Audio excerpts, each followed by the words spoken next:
can't describe it or explain it. You have to experience it. You have to live it. Our culture is rich, beautiful. It's very colorful as you walk and you drive down 26th Street. It's rich in many ways.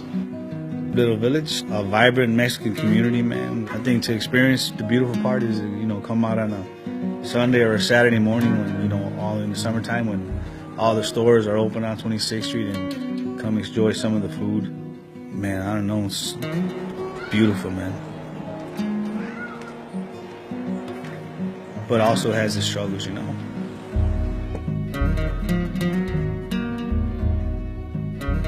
You'll notice it when you're driving into Little Village and you're leaving. There's this atmosphere around the air that sometimes is very heavy.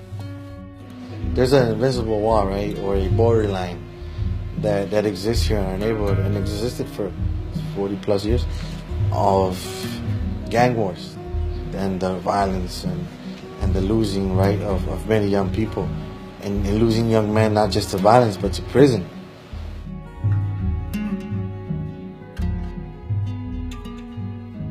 Low to middle class families. Immigration is a big issue in our neighborhood, and I think that has a lot to do with why things, why there's, violence in the neighborhood.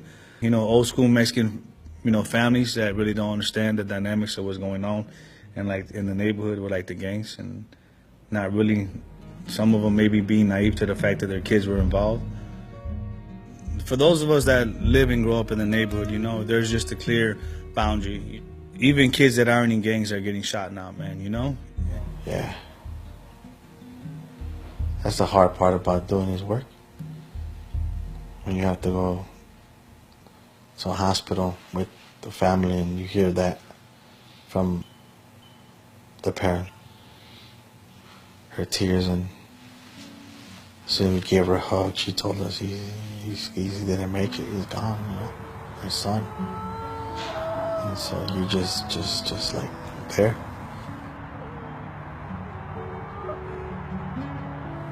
This pain, this emptiness, and it's heartbreaking, I wish we weren't having this conversation about Gio, that he was still here with us, that he was still alive, that his friends miss him, especially his family, man. His father, man, it's hard, George, it's hard. It's hard too. Yeah, so.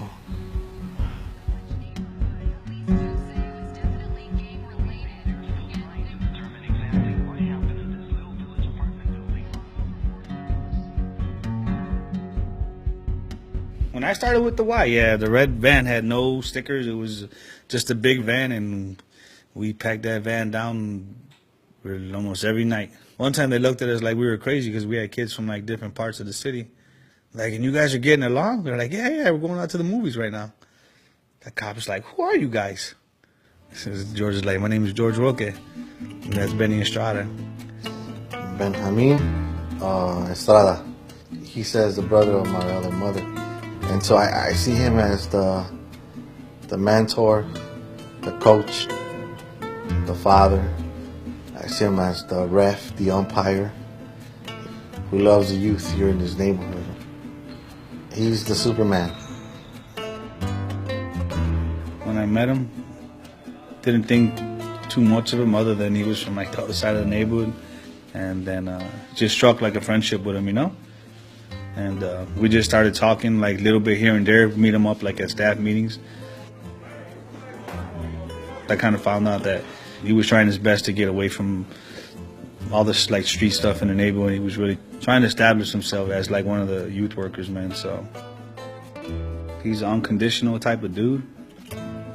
Loves people at their worst. And I don't know, man. I just look at myself as a young person and how hard it would have been for somebody to pull me away from the lifestyle that we were living. There's so many factors as to why, kids turn to it. I think for us is not to judge, it's to love on them. at the end of the day. To expose them to other things, and we're not telling people you need to get away from game bangers, you know, because how are you going to get away from your dad? How are you going to get away from your brother who, you know, you've admired your whole life? And they don't even know anybody from the other side of the neighborhood. And I think, you know, for softball, it's become that place where you can get to know somebody that might live on Pulaski and like 26 and is in love with the sport just like you. I always tell George that God has given us the relationships, you know. The trust definitely helps, for sure. And, you know, just us being men of our words, if we say we're going to do something, and, you know, stick to it as best as we can. Well, just come hang out. You ain't got to play. Just come coach Lionel. It takes a lot of work. Y'all be good, man. Lionel, what's up? Hollywood. You look like Hollywood. Ooh, Wes? Was that West walking?